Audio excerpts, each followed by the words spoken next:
Hi, it's Tristan from PhotoRx, and I'm going to do a quick black and white conversion with our new Fine Art Black and White action set. And I'm just going to go straight into it. I'm going to go down to our filters. I'm going to run the classic black and white, hit play, and there you go. From there to there. I could stop here, but I'm going to do a couple more refinements.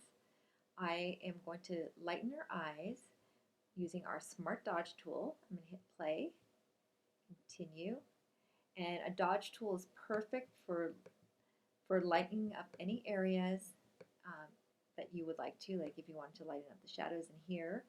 Traditionally, Photoshop's tool is completely destructive. Ours is not. I'll show you here. You can also decrease the opacity.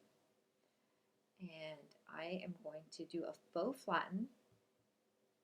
It's under Workflow Tools, faux flatten on Mac. Hit play.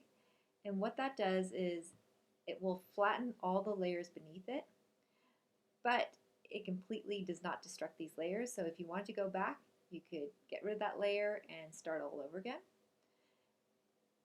And I think I want to add some contrast here. So I'm going to go down to my refinement tools, add contrast, hit play.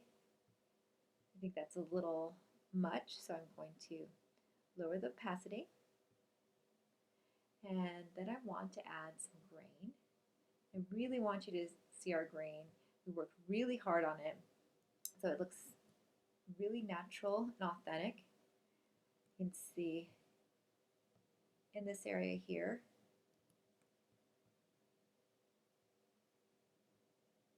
it's beautiful, it prints beautifully.